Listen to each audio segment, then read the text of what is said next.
have 3 mics there. No, we have one more mic for Q&A. Yeah, because my car timer will help you with the... Okay. Yeah. Okay. Because we never know when she'll start Q&A. Oh, okay. Slide.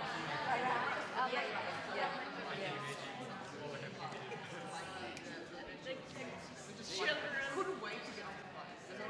Take off their clothes and they were already in the summer. Yeah. No, don't take photo of me.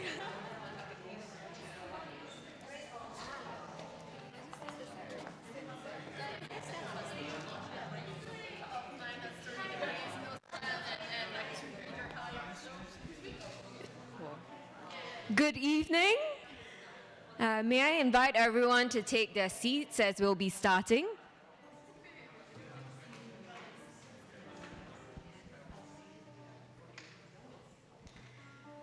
So good evening, and on behalf of SGInnovate, a warm welcome to our space. I invest and work alongside startup founders to help them to grow their companies. My name is Annabelle. I'm the Deputy Director of Venture Building at SGInnovate. For those who have been here to our space before, thank you for coming back and joining us in conversation. For those who are here for the first time and may not know about SGInnovate, a little something about us. SGInnovate's mission is to help scientists, perhaps some of you in the audience, to help them build deep tech startups. Building deep tech startups is hard. Thinking about developing the technology, thinking about finding customers, thinking about finding technical expertise and talent, and thinking about finding funding. Our commitment here at SGInnovate is to harness our resources and the capabilities of our network to help achieve the mission of helping scientists, entrepreneurs build deep tech startups. We are an organization fully owned by the Singapore government and launched by Deputy Prime Minister right here back in November 2016. So on to today's topic of technology, new technology and buildings. It is a very interesting one. So if we think about buildings of today, it goes far beyond the primary function of providing shelter for each and every one of us. As we reimagine building buildings, we think about many different things. We think about how do we improve the occupant's experience. We think about buildings as a source of energy.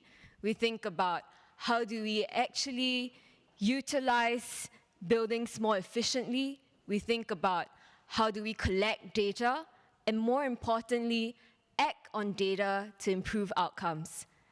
So we invite you to join us in conversation. We thank our partners today, EnRupt, and also General Assembly, for always putting up a good show together with us to educate and to learn more together. So I wish all of you a very good evening ahead and enjoy. So we invite Katerina now.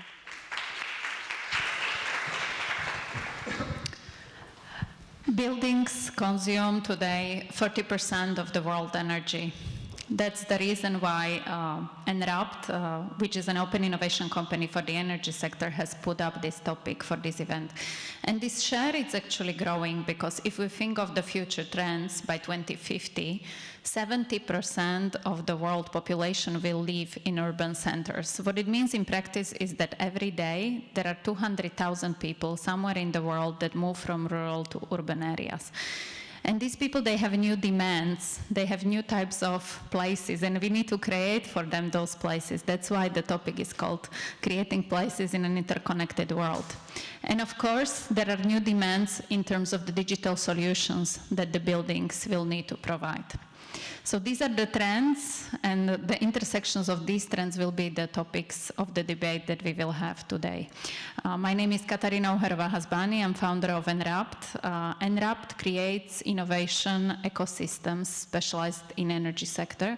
We run programs for startups and help them along the way.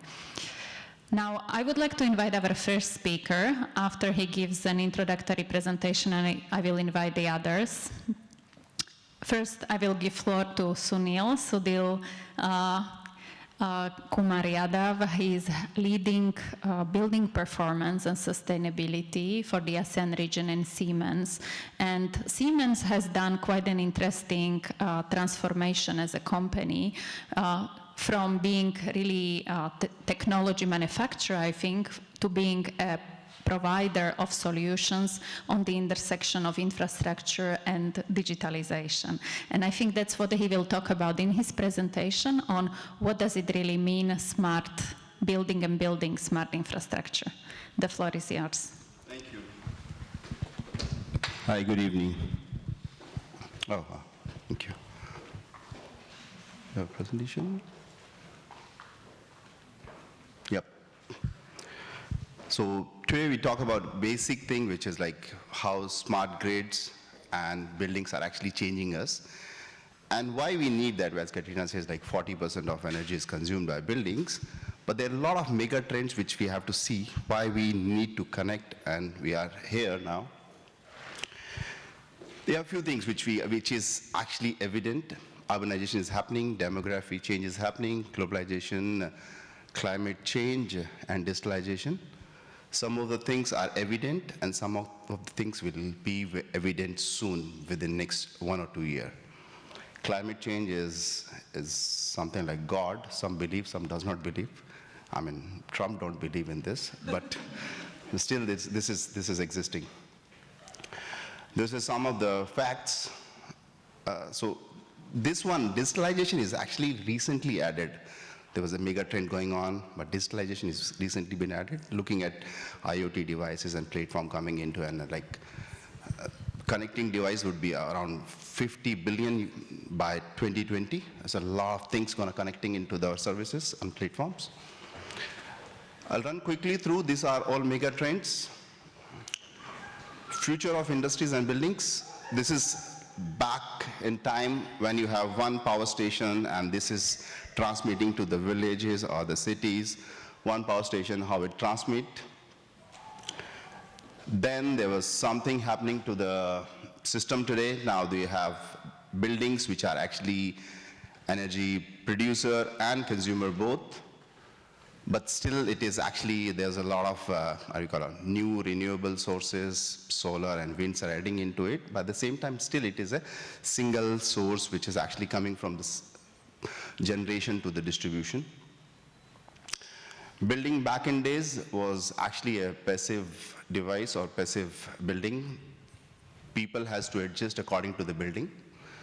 If it is a colder building, we have to wear something. If it is a hotter building, we have to adjust according to the buildings. Now buildings are changing. Buildings are talking, buildings are listening, building has ears and eyes, thanks to IoT, which is actually giving ears and eyes to the buildings. Now with this, actually, we are actually doing a lot of digitalization, which is actually to and fro. Thanks to digitalization, where actually we can send back the power to the grid, and we can connect back to the consumer side. And a lot of blockchain is coming into it, where we actually can decide which particular producer is the right time to do into it. And there are a lot of, but end of the day, is it the right way of energy savings? We need to really see what we need to do. Or energy saving is the right product, or can we hold on to this this fast growth of people, machines? Every day a new load is being added to the grid. Energy, like electric vehicle, I love that concept, but actually it is adding load to the grid. Every day new machines, new technology are coming up, and they are actually adding a lot of load on the grid. So for me, energy is one of the market where whatever being produced, it being consumed right away. There's no storage which is actually happening, and that's the reason we have to see something which you can actually do. That's where we actually got into connected grids, connected edge devices, connected industries, connected buildings, throughout the life cycle of the project, from the planning to the maintenance. This is about, I'll just quickly go through it. Basically, this is just to show that when we do something on the buildings, we do improve, we do some retrofit, we do some renovation, or we do some optimization. Things change, the blue line, and then again start to go back, and then we do something, then again come back, and then, but that's something which we need to see. Actually, data can help us to do a continuous commissioning, and how it is, I'll probably take very small time to take it further on ROI and other things. But more than that, how do we do that? We are actually doing it now in Singapore. We have 2 buildings. One we are doing proof of concept, another one which is running now. So I'll take it further quickly to the video. It's all how we do it, all about, looks like a more on marketing of Siemens. Anyway, end of the day, actually, we want to do something for the next generation. So I just quickly take you through the video to show you that how buildings are changing and how we are doing it.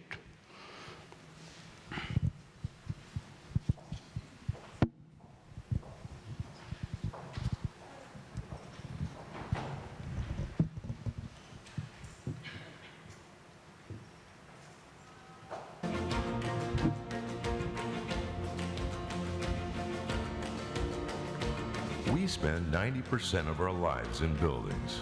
Shouldn't they be perfect places to live, learn, heal, grow, or innovate? Buildings can be smart, like driverless cars, planes that fly themselves, or our smartphones that control home lighting, heating, and security systems. But will a building continually run analytics to detect equipment failures before they happen?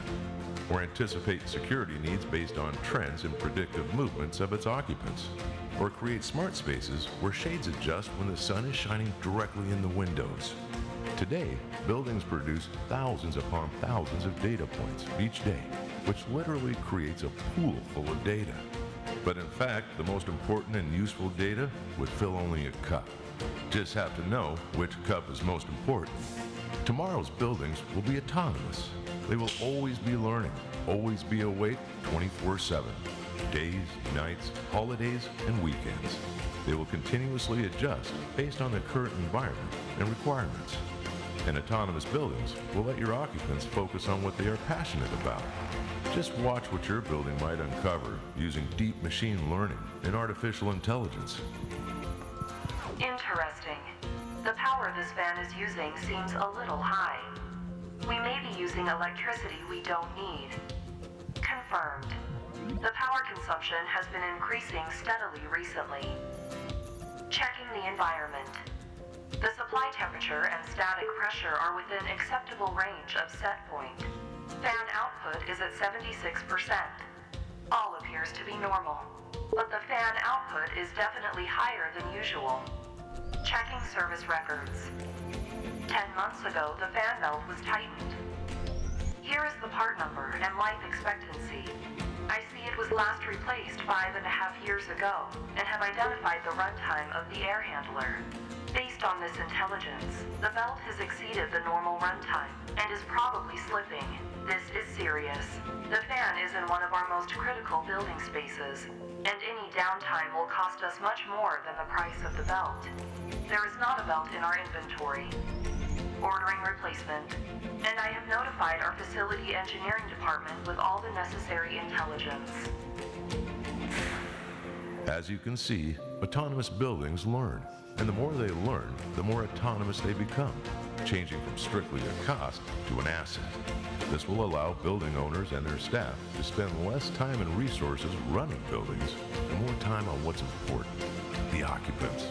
Siemens can help you create the perfect place. Good night. That's the future Siemens of energy and buildings. We're talking about more innovative ideas. I think we will stop it. That's it. That's it from my side. Thank you.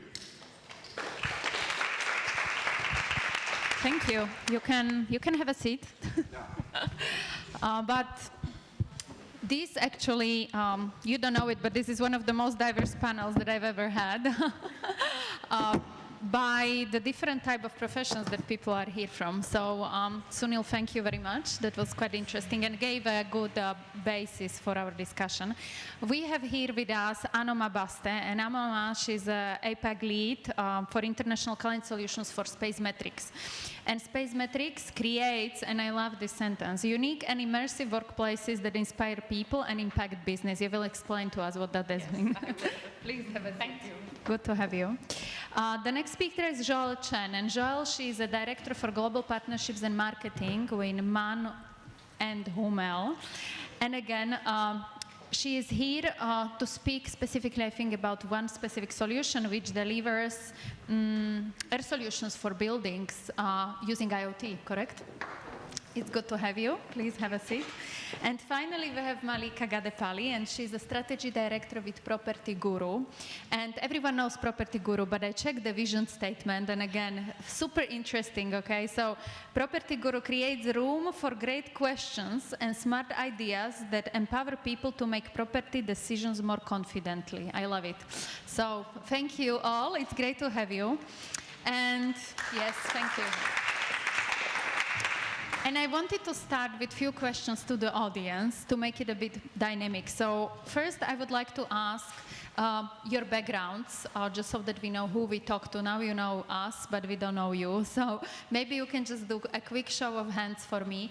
Who is from corporate backgrounds? Do you work for a large company? Don't be shy. We like you. You pay our invoices.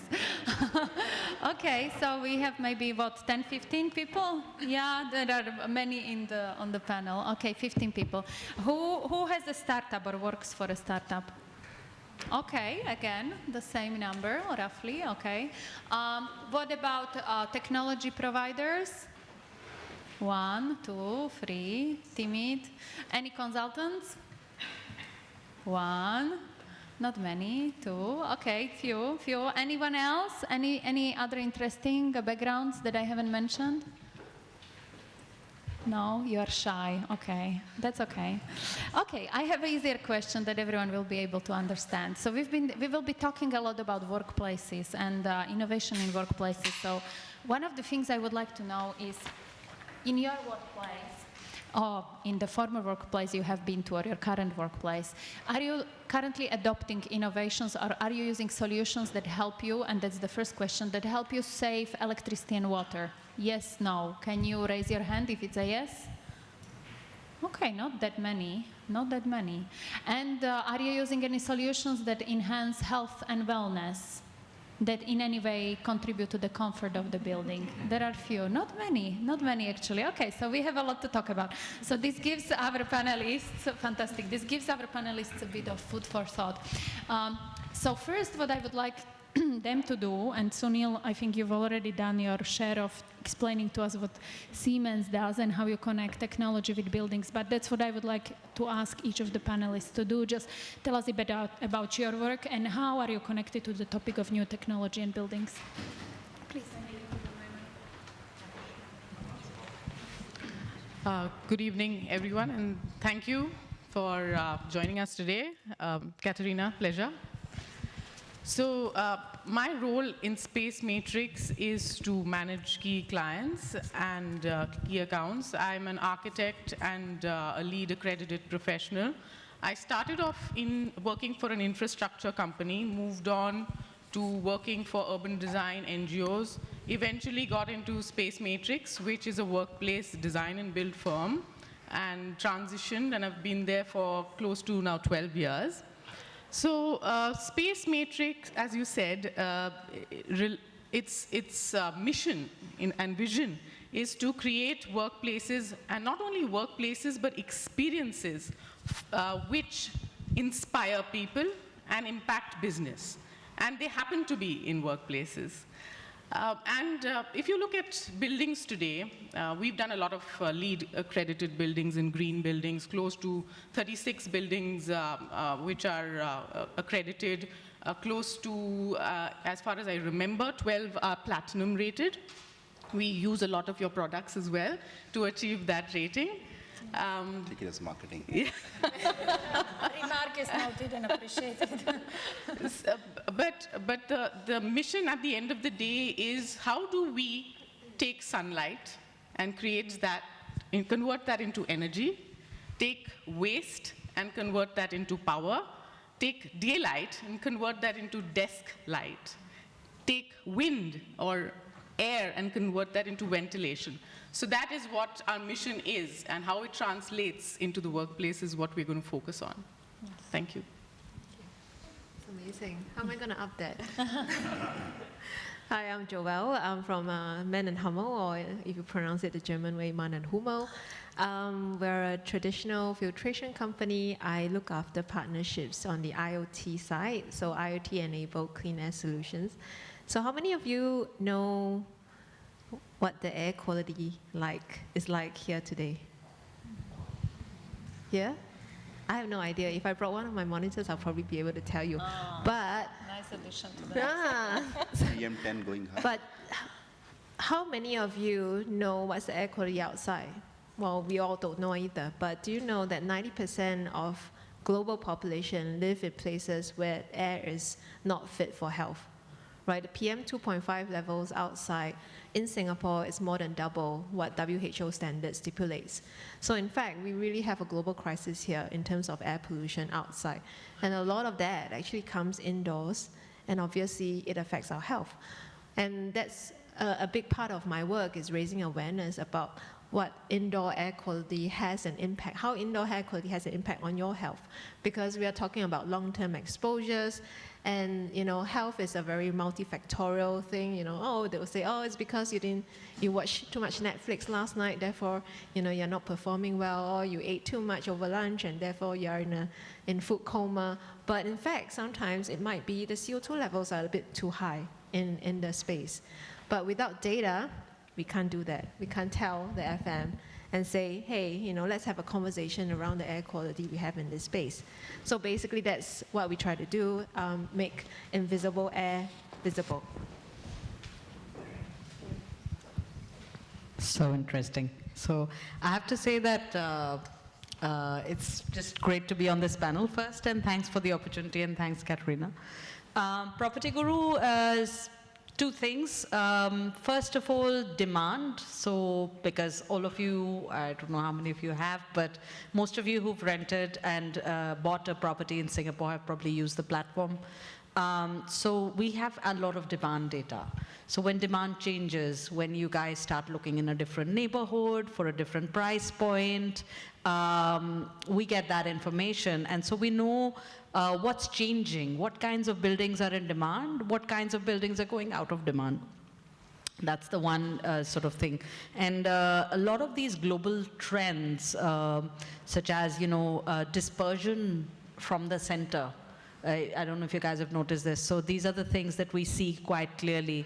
We ourselves are moving out of Somerset to Paya Lebar Quarter, for instance, one of these new, very energy compliant, one of the growth areas. So you see the demand really growing up. A lot of other people are moving there as well. So dispersion, we see the trend of flexibility, right? Spaces are really changing. Retail has moved online. A lot of retail space is, too expensive to make any profit off of in Singapore already. So a lot of changing trends in that. So I think a lot about that, and I think about where's the future going to be in this case. The second thing is online to offline. So buildings, property, the way we interact is necessarily physical spaces, what we are all talking about. And people, are physical, and the whole how does the physical go online, and how do we connect the dots to make sure real people are connected with a very fragmented lot of buildings anywhere, and can sort of perceive it, feel it, have a lot of good quality information about it. So the online to offline, right, is a major trend. And again, that's something that I spend a lot of my time thinking about. I have a few questions that I will ask, and then I think I would like this to be quite a dynamic dialogue, so please prepare your questions because we'll be coming to you and making sure there are some coming from the audience. Anoma, building on this topic of connecting physical and digital, I wanted to ask you, in your line of work, how do you do that? Because my understanding is for buildings, it's actually it's the biggest pain point is how we connect the actual physical machines and what's happening in the building with the digital tool. How do you do it at the design stage? Maybe you could talk us through a little bit of that. What are the challenges? What do you see happening? So that's a very interesting topic. So there are two parts of it. Design and how we design has changed in the last few years. We are relying a lot on cloud-based technology rather than only software. In the last 3 years, we've started using a tool which is backed with AI learning through whatever data we've collected over the past 18 years.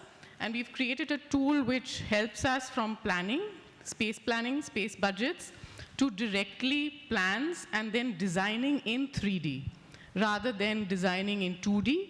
So we are selecting materials, we are selecting products and designing with our clients in 3D space.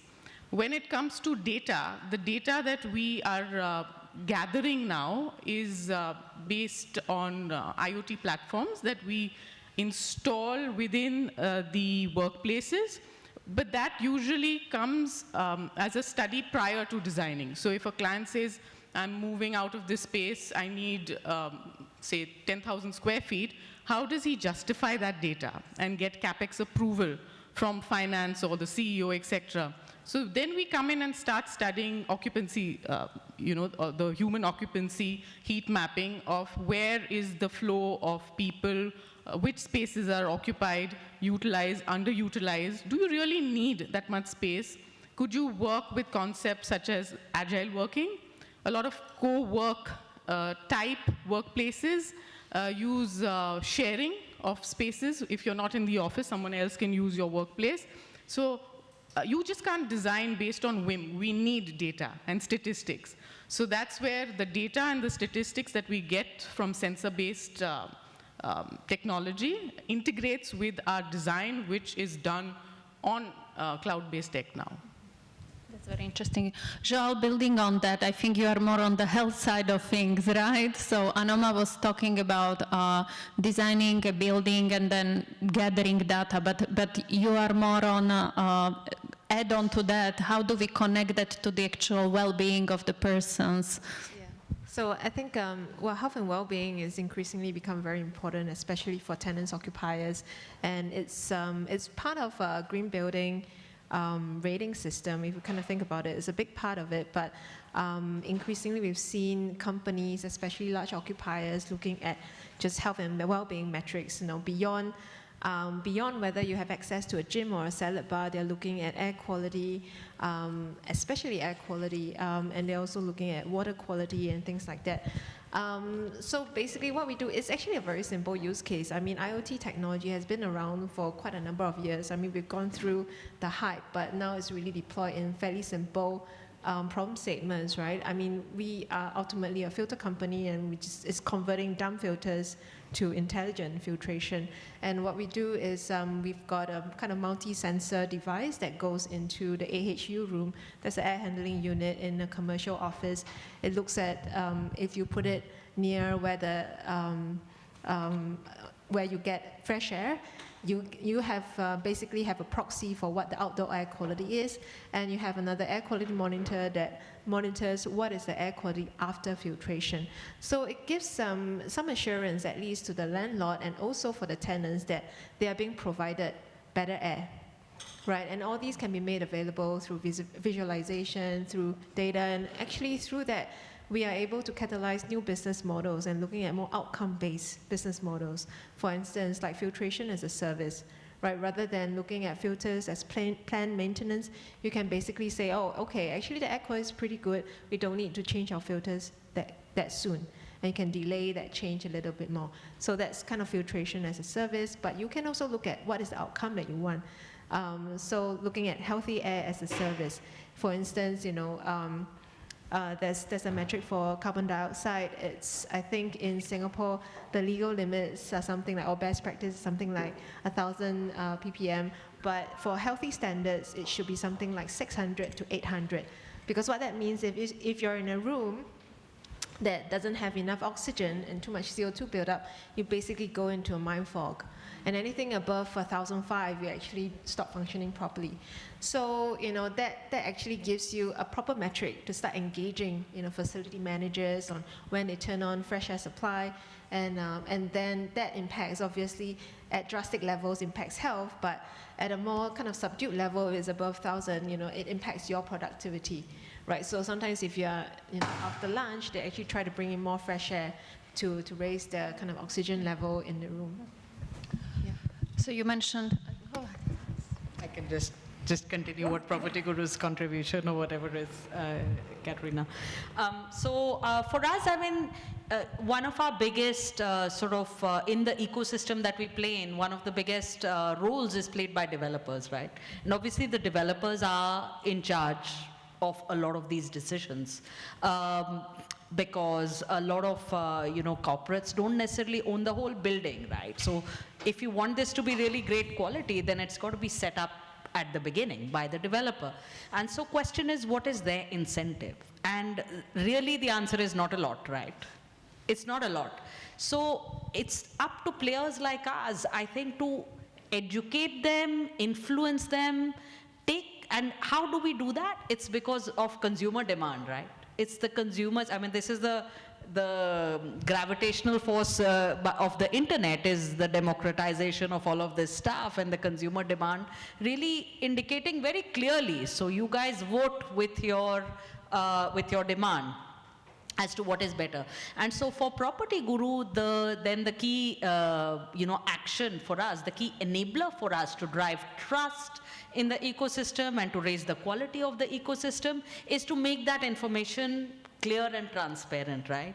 So, one of the things that we have, one of the links that we make to that is, you might know that we kind of rate our buildings, right, on our site. So we rate right now, it's not really so much physical driven because it's not such a big thing. All this IoT stuff is not yet all there, every building is not measurable. But what is measurable, we provide. And over time, we are going to build that. But the other thing which is more immediate is we also have a very good awards platform. It's the biggest in Southeast Asia, along with our portals. And what we do there is we have people like Joel, who works for Manan Hamil, as our judges for these buildings, right? So they basically go out there and on our, so our awards platform is actually known to be one of the most unbiased, because we have people like that who judge, who take a objective approach to these buildings and assess what's the quality, right? And what we are working on now is an integration of our awards platform onto the marketplace, so that you can clearly see when there is a building or when there is a developer who has been awarded for good standards. So that's just an example of transparency and trust, so when you look at that and when you're renting a commercial building or when you're looking for an office or a co-working space, you can see, what's the quality of that, and you can see whether it's a awarded building or not, and then you're able to make informed decisions. So Neil, what I want to touch upon is the partnerships that we create in this new environment with digital solutions, with these new KPIs that are based on people. One of the things that we can discuss, and maybe the question will come from the audience as well, is, are we building technology-centered buildings or human-centered buildings? But first, I would like to know, how do you create partnerships that make things happen? Because with the transformation of Siemens and the new types of offering, I think you've changed the way you work across your own value chain. So maybe you could explain to us, how do you see things evolving for you? I hear you guys. It's fantastic. A lot of technology. But frankly speaking, not marketing on Siemens, but anything and everything which actually making us lazy is actually a hit. It's a success. starting from the TV remote to all technology, digital twins, 3D modeling. It's all making us lazy. Uber, Grab, everything. So one thing is very sure that these technologies are making us lazy. But at the same time, we want to create that user experience for healthy living and all. I mean, I understand the statistics says that we are living much more longer than the last time. Why? We are so unhealthy. We have more living people than ever died.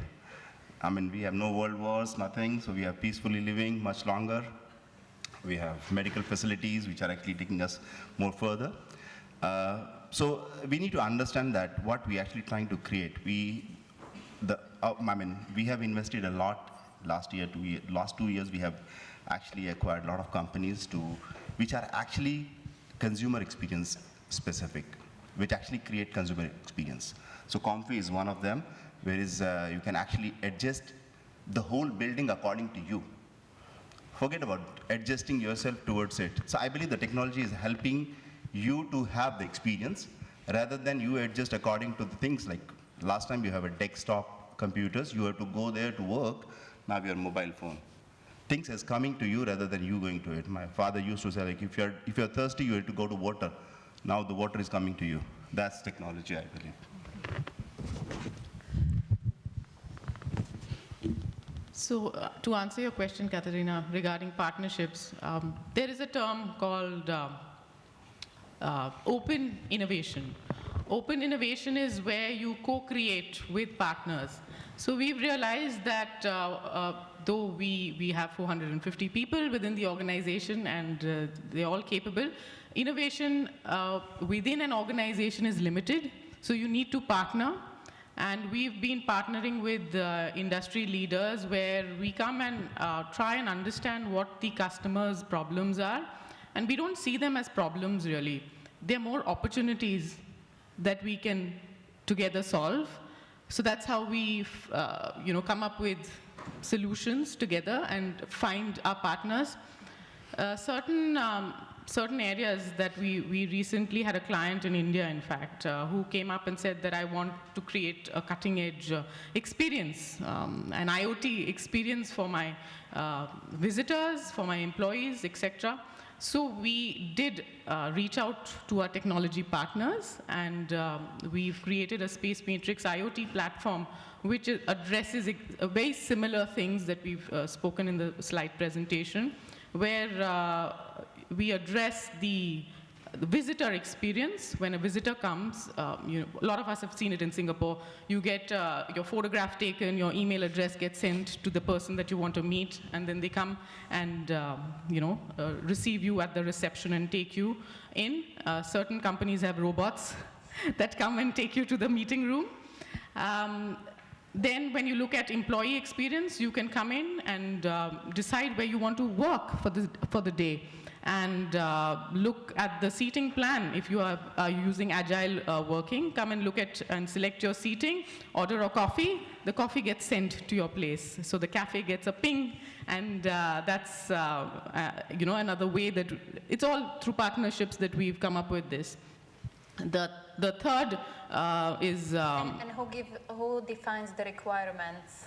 So you come up with the requirements based on a brief from the client who talks to the users. I'm just interested in who is actually driving the design. So it's co-creation. You cannot do it independently, and it's not prescriptive. So one client wants something, the other client wants something else. So there are three of us in this equation. It's the client, our partner, and us.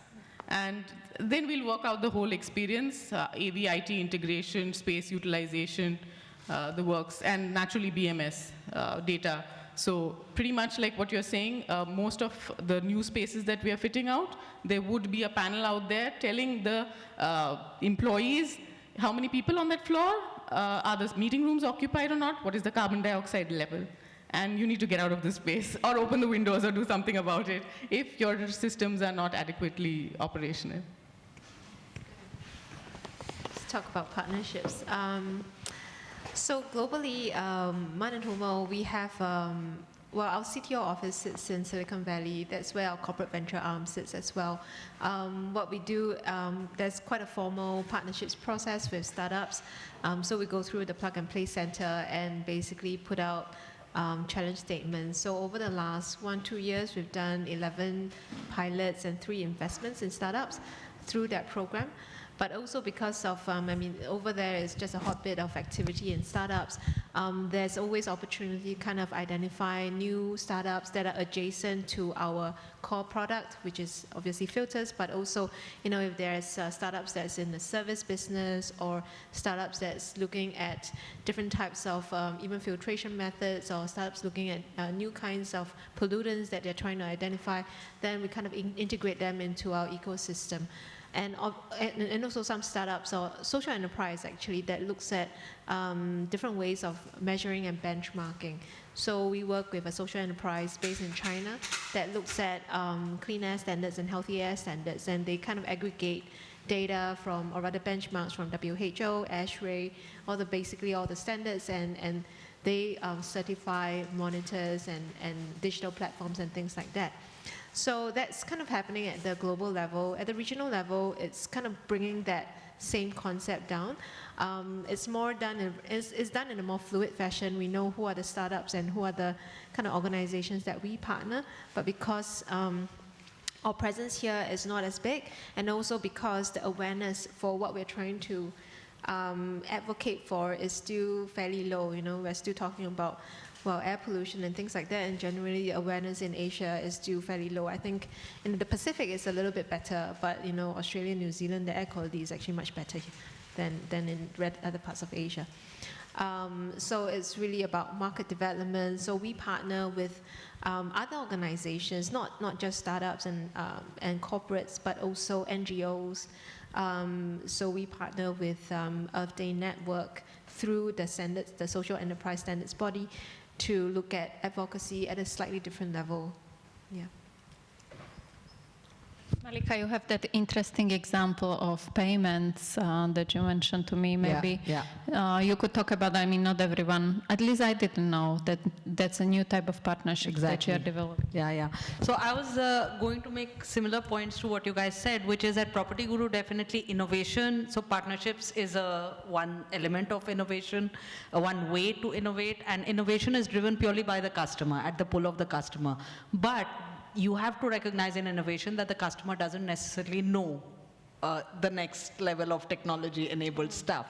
So I think I would classify that in 3 areas, and I'll give 3 examples, basically. The first is what customers are sort of screaming and complaining to us about already. The second one is what they know, but they don't tell us, maybe because they don't associate us with that part of the value chain yet, problems they have, but they are not necessarily telling us about. And the third one is things that they don't know, and we are anticipating on their behalf for using future technology.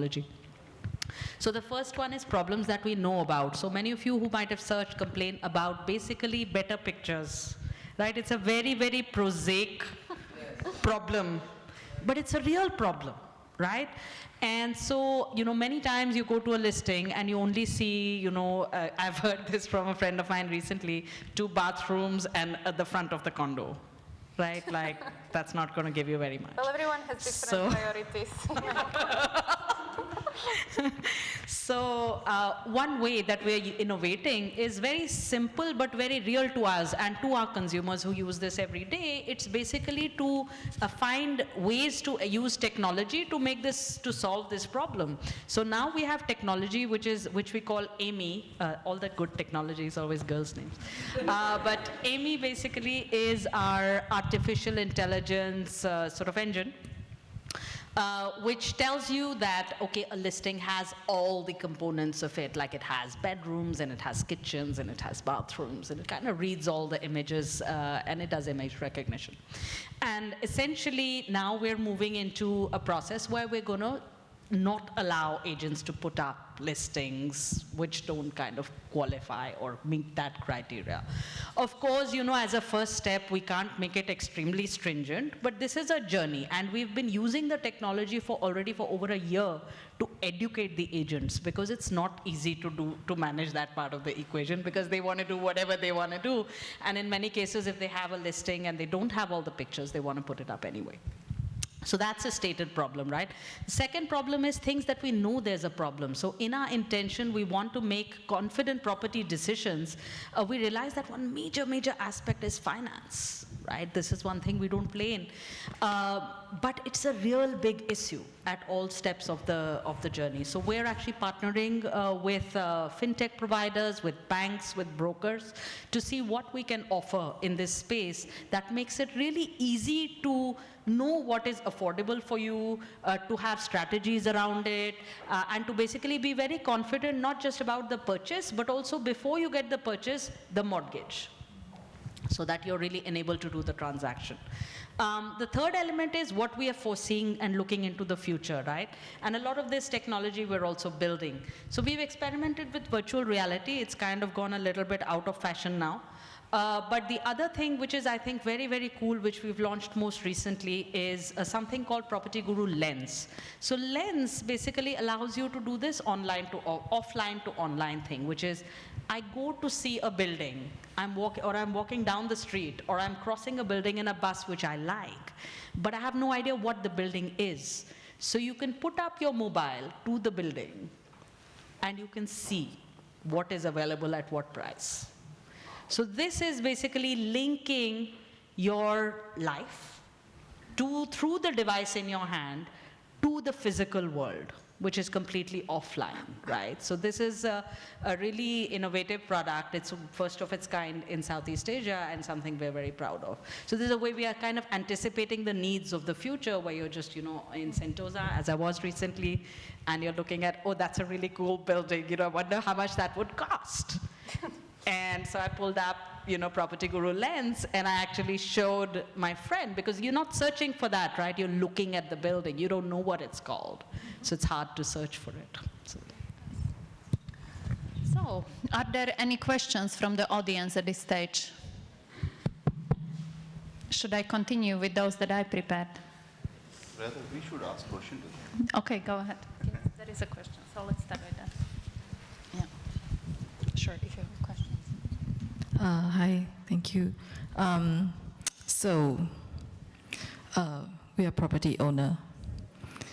So I think we are the most difficult to convince, because I guess it's very hard to tell bosses, you know, why you must invest 20, 30, 40% more when, you know, the return from the rental is dubious. It's not even guaranteed.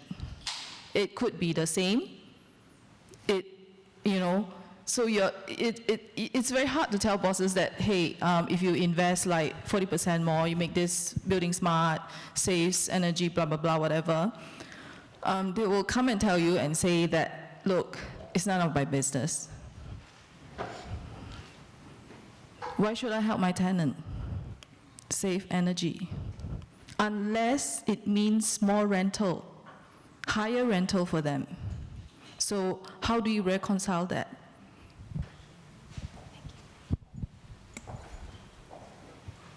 I can try to respond to that. So return on investment when you're investing in smart technology or sustainable technology takes at least 3 to 5 years minimum, and really depends on what you're doing and how large that change and investment is. It needs to be a philosophy that you convince whoever the decision maker is at the end of the day. And if you look at it from the perspective of value, in terms of real estate and construction, 92% of the cost actually is the employee cost on the people that are using that space, the sick days that they take and the days that they are unwell.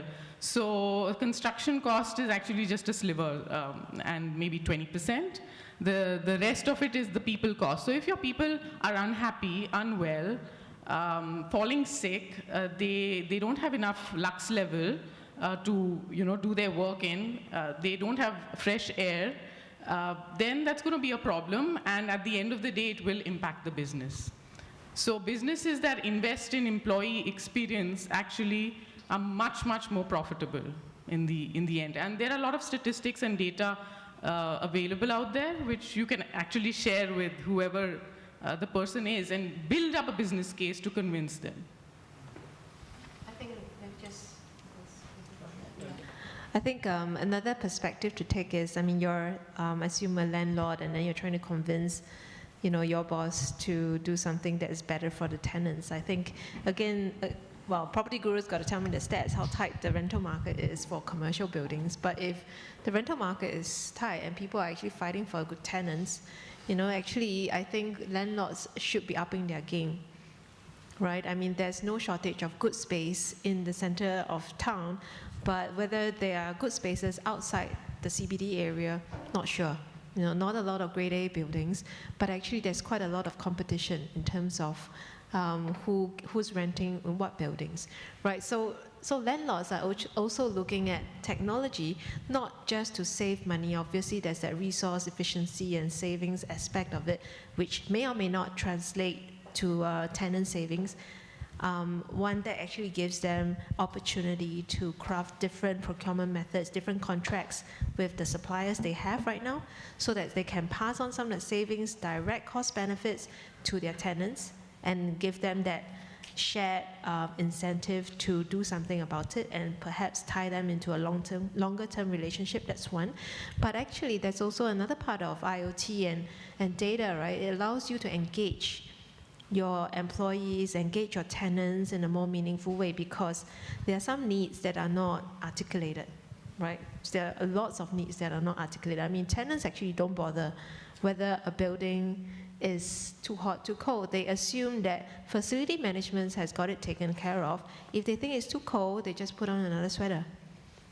So they actually don't care. And then up to a certain point where there's too many complaints, or if the lease runs out and the space is actually not that great, they move. Yeah. Right? So that it becomes a reputation issue, really, because we deal with a lot of customers who move from building to building, but they will know that this building has issues with its M&E. The HVAC and they don't complain, work. right? They do complain. They do. So because people come to us for recommendation, we actually do base building due diligence. And we will go in with our engineers and review the space, and we'll say, this is not worth it. There are issues, because at the end of the fit out, if there are problems with the air conditioning, the company who actually did the fit out in a way is liable. But if it's over the ceiling and it goes into the landlord scope, it's always us having this tussle between the client, the landlord, and us. But it's the landlord's responsibility at the end of the day. So I'll go back to Anoma's point. I think to me it starts and ends with the fact that one of the big global trends is actually talent scarcity. So good talent is hard to find. It's getting harder by the minute. People are starting to do things like gig economy, and like I'll do 5 jobs and I don't really want to work for a corporate. Entrepreneurship has taken off big time. There's a lot of money floating around. So it's actually hard for corporates to attract good people, and the cost of that talent and the cost of retaining and recruiting that talent is actually going up significantly. Also, what good looks like in terms of office interiors, in terms of what is expected if I have a certain aspiration, is one of those parameters that's changing, and it's becoming more standard. So driven by the likes of the Googles and the Facebooks, and now the Grabs and the Ubers, and so and that's like a format, right? It's added to by like the WeWork. Like, why would a company want to move to take up a co-working space? Well, for 2 reasons. One is flexibility, but the other is the design, the ethos, the interiors, right? The way it makes people feel and how people think it's cool to go to work. So, so that's becoming a key differentiator, and it's something that we have to keep in mind. So I think time to be very prosaic and very sort of backward on this is kind of passing. And if you're a company who cares about attracting top talent, and that keeps you up at night, and I can tell you that a lot of chief executives who I know, that's the problem that keeps them up at night, then you're going to want to invest. It's just, so for me, I would say that the demand will come from the tenants. And the landlords will have to up their game. A good example, I'm sorry, a good example of exactly what you said was we did Prudential's workplace in Singapore, and they started this change management open workplace strategy 1 year before they moved into their workplace. They used a lot of experience centered technology, audio-visual, stimulating all the 5 senses, trying to engage people, the employees within the workplace. And they were 144th employer of choice in Singapore, and now within 2 or 3 years, they're 11th. They've been able to hire a lot more people just on the basis of investing in their workplace. Great example. And to Joel's other point on location, indeed, demand is dispersing, right? With the ubiquity of the grabs and the way people want to live and work close to where they are, and how office spaces is like, all these spaces are transforming, right? Next to your house, you have as much a cafe as you have a co-working space now. So, demand is dispersing. So the opportunities and the options for places already in Singapore is small, but it's a microcosmic representation of when, Google moved out to Mapletree. We are now moving out to Paya Lebar. A lot of the bigger companies have moved out to Changi. So this is, of course, it's part of a stated strategy as well, but technology is really supporting this trend. And I think... Hello. Yeah. Okay. Firstly, thank you for your expert thoughts on the topic. These days, yes, we are seeing a lot of technologies being invested in making buildings smart. Just out of curiosity, is there a max threshold where you guys think of that this is the max smartness needs to be integrated in a building and not to go beyond that? Something from that perspective. I'm from cybersecurity. Yeah. Smartest building. Okay. Just put everything Siemens. That's okay. Okay. Before that, I would love to take this question into a different question. It's like, if you have $1 million, which technology you will invest in today? Just to give thought, give me some ideas. Like you have $1 million given. Just enjoy that and tell me which. Imagine you have, everybody has $1 million in pocket. Just tell me which technology you will invest in. Yeah, tell me which one. Come on. Okay, I'll give you options. IoT and cloud computing, machine learning, and artificial intelligence. And maybe augmented reality as lens. Which technology we should go for? So I'll ask differently. Who would go for IoT and cloud? Okay, IoT and cloud computing. Who feel that that's a future? That's one. Great. So that answers your question. Thanks. Half of it. Another. Okay, for augmented reality and machine learnings. How many of you feel that will be the future going forward? That's a lot. Okay. Yeah. And artificial intelligence. How many feel that that's something which one? Okay, so the things are moving in that direction. Slowly, like as you've seen, what we're doing in Singapore now is we are actually building 2 pilots with it, wherein if there's and that partially answer the question of the lady where it's like, why tenants trying to move out. So one is energy is, JLL lost 300. Energy is the $3 per square foot, and then the other things come in. So comfort is, I believe, first thing. We have to create comfort in the building as much as possible. Energy comes second, third. and then user experience became top of it. So technology which support comfort and user experience, I believe, and what is the end of it? I believe things are moving to cloud computing, everything gonna be IoT, but is it, I mean, then again, the next question probably fresh air and then health related issues, a lot of protocols, wireless and all. Is it good for us? We have to see. But so one hand, we have this technology which is driving us, and other hand, we have our Earth as common address, which we have to see how much we want to use this natural planet. So that's something where we have to see an equilibrium in between somewhere. Thanks. Nilay, right? Yeah.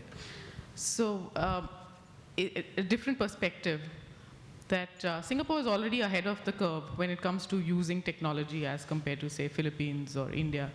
Most buildings are getting there eventually. So technology incorporation in buildings started as a fad, but now it is not a fad anymore. Its purpose is to reduce consumption in a way, or to be aware of where is that consumption taking place. So people are using energy for lighting, for thermal comfort, for water supply. The way we can use technology is to understand where is it being consumed the most, and then take a decision whether or not we want to invest money into reducing that consumption, and which area should we invest in so that it has maximum impact. Investing in technology just for the sake of technology, or just making it the smartest building, I don't think landlords want to do it, and even the users are pretty educated now. They want to see a return on investment, they want to see an impact, and they want to see the metrics before they will say, yes, invest that $1 million, but what do I get in return, right?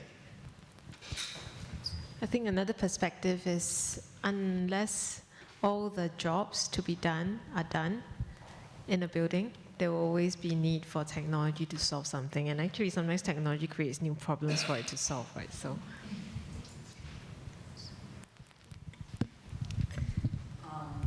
So does technology have diminishing returns? I think that's your question. And I would say absolutely yes. For me, Facebook for individuals has already hit the point of diminishing returns already a few years ago.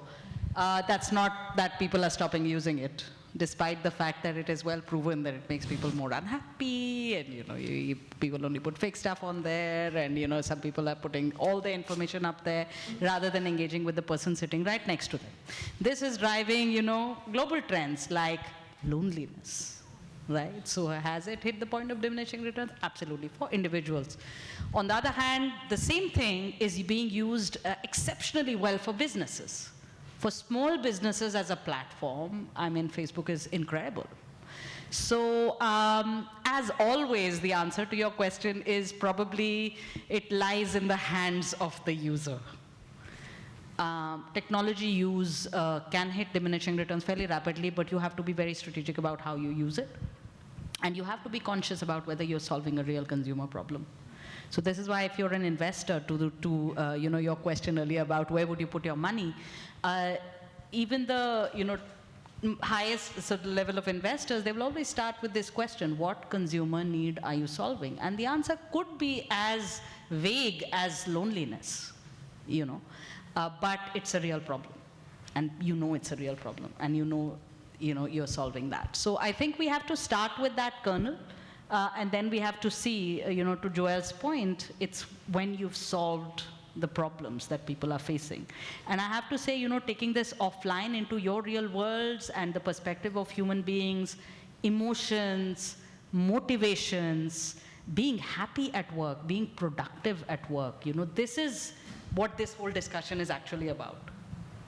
It's about all of us, and it's about the energy we bring and how we can be our best optimal self, right? So how can technology enable us to do that? And I think there's a long way to go on so many different dimensions that it's, open house for technology, using all those wonderful things that you talked about. I like that loneliness is a problem. More and more dating apps, actually.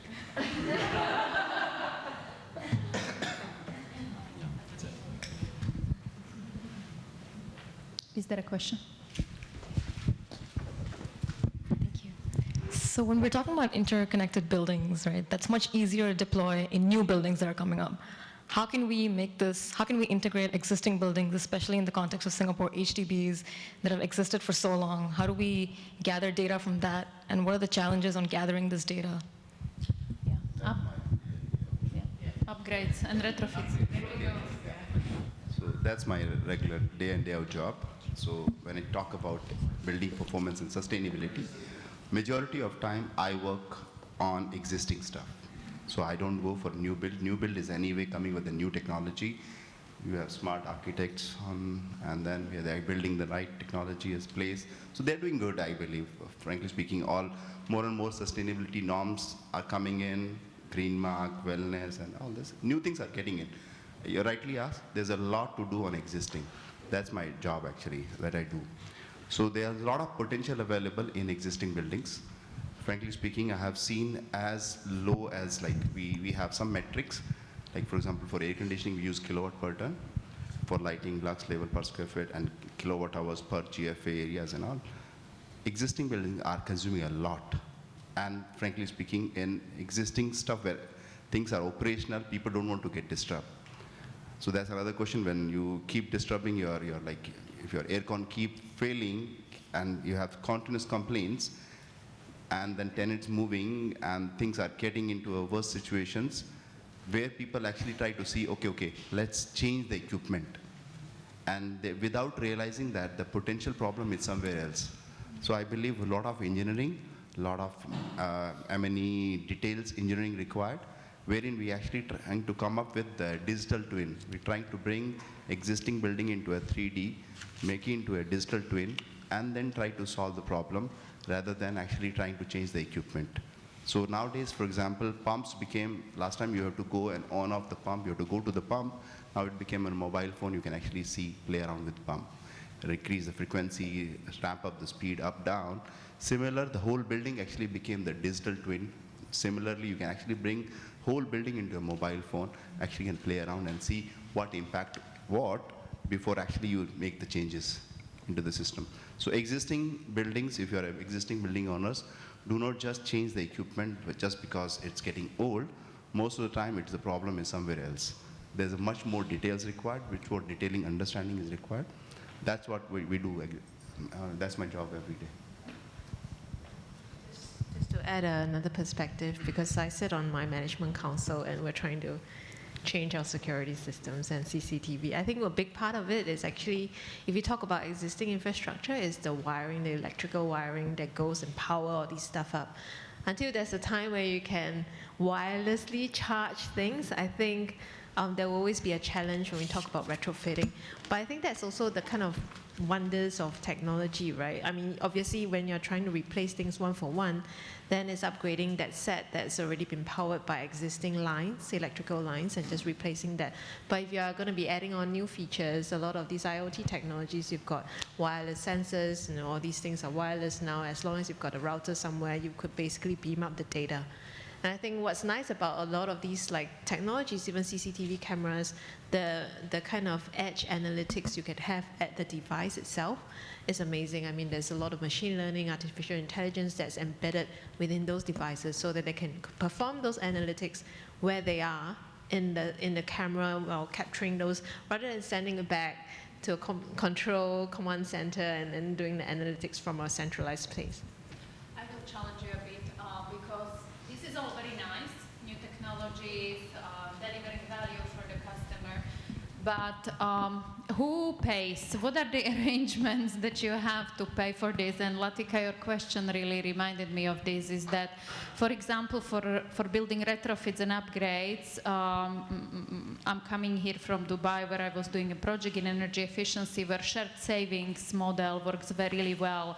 So where when companies or clients that own buildings, they want to do upgrades, they go for a shared savings model where a new equipment is installed, and immediately they can benefit from the savings by a way of reducing their bill, for example. So I'm just wondering, you know, okay, you persuade the customer, but then ultimately it's about the funding for that specific project, and what are the different types of arrangements that you have where you persuade the client, okay, go for this new technology, go for this more expensive upgrade. There is benefit at the end, but how do you just cover it financially? I mean, do you have a specific type of funding or solutions that you go for? Maybe we can do a tour de table. It's quite an important question, and ultimately that's actually very often the barrier, I think, why people or building owners today don't go for those new technologies.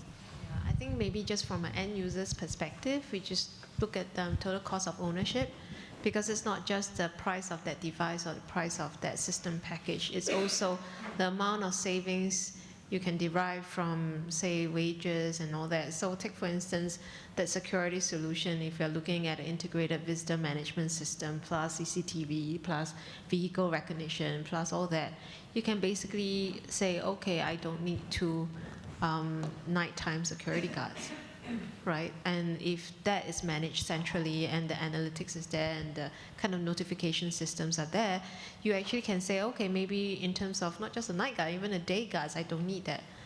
Right, so it's really looking at how, and maybe then it's saying that instead of my guards doing very manual or very menial type of jobs doing patrolling, they can actually look at, you know, they can wear a camera and do something a little bit more meaningful, engage the residents or something like that. So, you know, it's also using technology to augment whatever they're trying to do in terms of skill set, but also, you know, it's raising up their skills to a slightly higher level as well.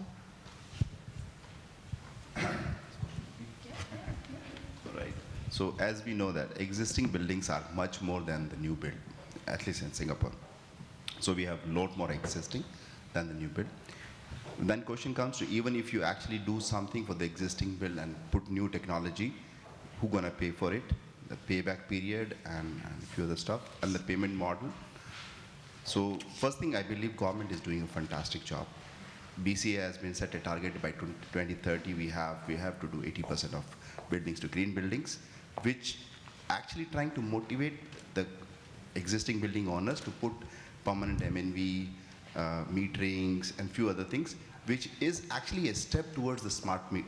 I mean, if you ask an existing owner to change something there's no motivation. What to do? Why? I mean, everything's working. Why should I change?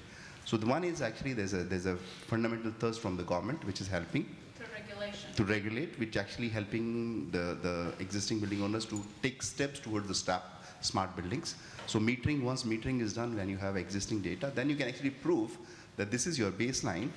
Your actually similar building is actually taking 40% lesser than same energy. I mean, like, you can actually do a comparison. And then becomes a case, a business case, which you say is that, okay, if you do this, probably within 2 years, your payback is there. Then today funding is available, then there are third party, there are people who invest, there are private equity, there are funds available. So there are a lot of ways. I don't think money is an issue in here. Most of it is mindset. People say, if I have to invest in new technology, I'll put into new building rather than to the existing one. If I have an old car at my home, my dad bought it and he still don't want to sell it. That runs at that mileage is 7 kilometers per liter. I mean, it makes a lot of sense for us to just sell it and buy it more, I mean, which is give you a 2-year payback period. But sometimes, you know, it takes a lot of mindset to change the decision. And for that matter, I believe regulation is actually helping. Once that metering is there, then they see the data, which actually gives an evidence that 40%, 50% energy can be saved, which is actually can give you a payback period of 2 years, then it makes easy. So first step is required to actually have a measurement and verification of existing buildings, which government is actually trying to do through one way or other way. And then once the business case is there, there are a lot of ways to do it. I'm frankly speaking, as in Siemens, we ask customers how you want to pay per month or whatever way they want to pay. Any other questions? We have 15 more minutes. I have a couple more questions I want to ask. I think one interesting thing with any kind of new technology is that how can we, especially with buildings, and how can we prevent the abuse of such technology? So it's not, I saw like in the video, there's like facial recognition and all that, right? Now, I don't mind having facial recognition for my own building to get me in. I don't want the government to see it, for example, right? You can even have sensors. Some sensors could be rigged to say, you know, if something has however much of a life, it would just automatically spoil. I heard it's done before with other things, not in buildings, but other things. So how can we do to prevent the abuse of smart building technology? Because these are big systems and these are big investments for people to make. Sorry, my voice is a bit, I'm having a cold. Yeah. From the perspective, it has to have to do with privacy laws. That's the only way you can really prevent. And in China now it's mandatory, everyone's getting scanned, they've got databases, they've got a credit system whether you're a good citizen or not. Hopefully that's not going to happen in Singapore. But you've got cameras everywhere on the streets today. Maybe they have face recognition already there, we don't know. But it's already, I mean, where you're walking, what you're doing, the government already knows. If someone does something wrong, it's very easy to go to security and track that person. It'll take 2-3 days, but they'll find that person. Cyber security is another thing which is actually coming along with this all technologies. We say IoT and cloud computing is fantastic, but actually you are putting everything on somebody's premises somewhere, which I don't know how safe it is, how pretty good locks they have on the cloud, where you have your personal data, your building data, and building for perspective, like nobody do anything with your temperature, you're maintaining 28 degrees, doesn't make sense to anybody. But where you have your personal things, which is going to the cloud computing and IoT, I have my reservations, like cyber security and other things which should be tightened up. Otherwise, the base of it is basically which we are investing in, trying to create a user experience to actually do more value addition for the customer. Once he know that his information has been leaked, that's a big issue, I believe. And for a company like Siemens, we are actually taking it very seriously. Cybersecurity, we are investing more in cybersecurity than the IoT and other platforms. I have a concluding question. And then, of course, you are free to come and speak to the panelists if you have individual questions one-on-one. But I like this one because it gives sort of the next steps and the prospects for the future. I want to ask you, if we were sitting here 1 year from now, what are some of the topics that you think we will be discussing? And I also would like you to mention, how do you see the place of your company or your role, if you like that better, in developing those new solutions and those new trends that we will see emerging 12 months from now? Why don't we start from Alavika this way? Tell us some of your secrets. Hello. Okay. I think for me it's simple, right? Our strategy is to really build this platform of trust. Now, I'm in real estate because of this online to offline thing, you know, you don't know what you're going to get. And our job is to kind of make sure your online experience is as close to what you might really get. So we're about transparency, we're about verification, we're about, you know, real good quality information. So I think for us, basically the move is going to be, in the immediate future, I see that we're going to integrate awards into our platform, so you'll be able to see that. Over time, you know, we'll have to be tracking the buildings. The reviews that come out for buildings are going to start tracking things like wellness and, you know, sort of air quality and things like that. But, you know, that the future of that is still on the device as well, I would think, because I suspect that app-driven personal air quality is going to happen before building air quality assessment is going to happen. So that's kind of where we are playing. On the other hand, we also want to raise the quality of the ecosystem. We see that as one of the things we do. So working with developers, informing them so that new buildings that come out are more in line with tech-enabled principles and the demand of the market. So that's where we see ourselves playing.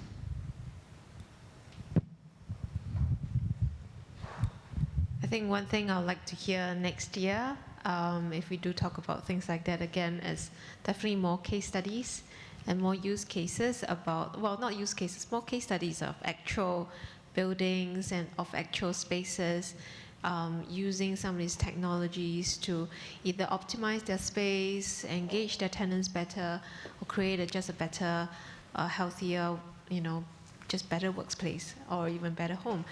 I think it's, and two things that's driving this, right? One is, with data, with digitalization, there's, we're looking at outcome-based solutions, outcome-based contracts, performance-based metrics. So it's less about what input factors you're talking about. Like, we talk a lot about input factors, IoT, AI, machine learning, all these are just technology, but what ultimately are the outcomes that each of us aspire to in our individual jobs, in our roles, whether at work or at home.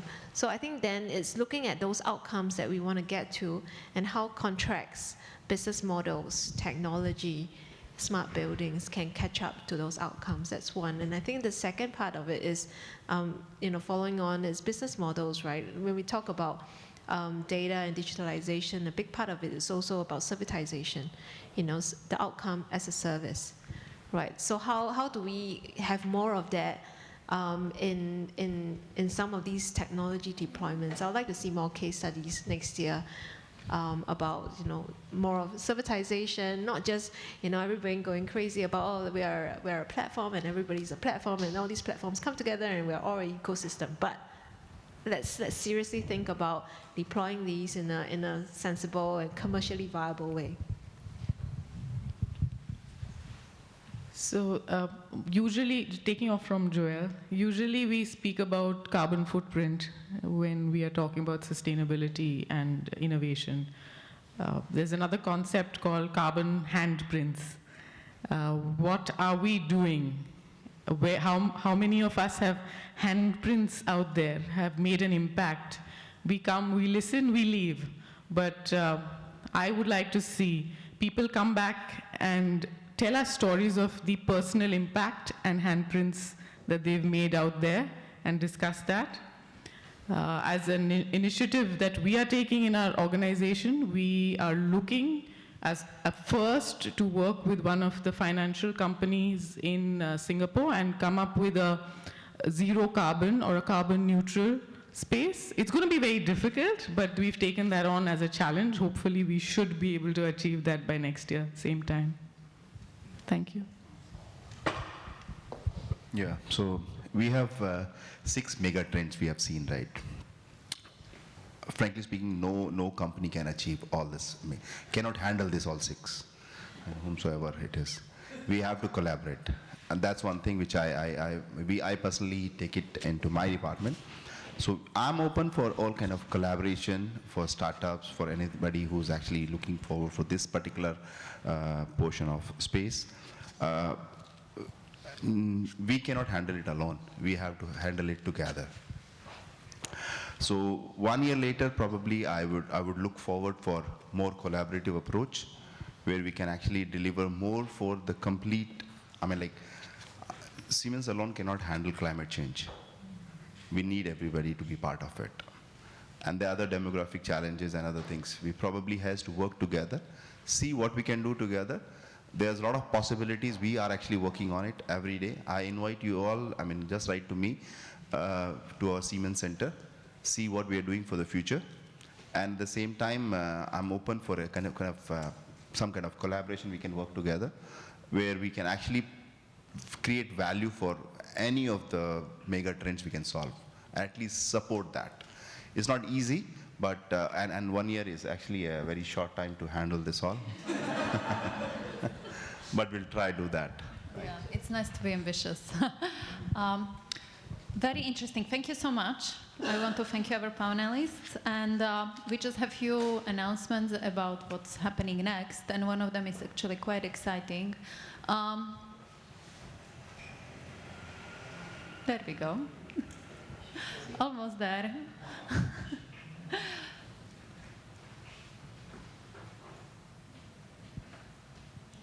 And the technology always helps us, right?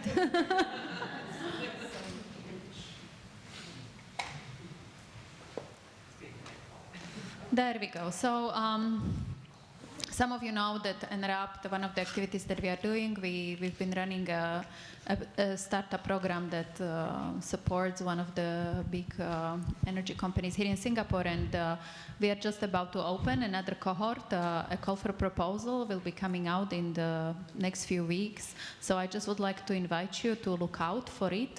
If you have a startup or you know a startup that works on energy relevant solutions and very close to sustainability actually, stay in touch, watch our social media or just simply write to one of us.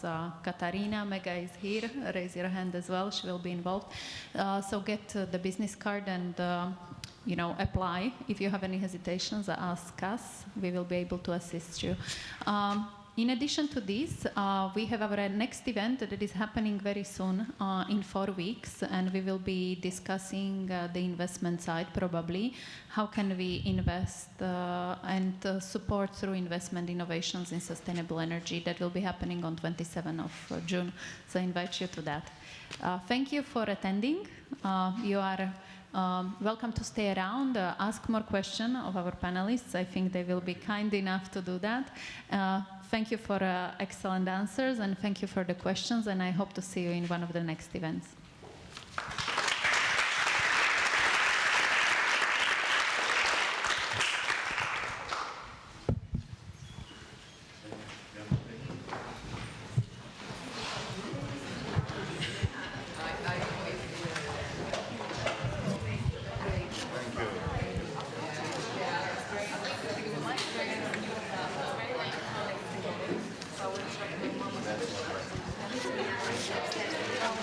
Leave it there.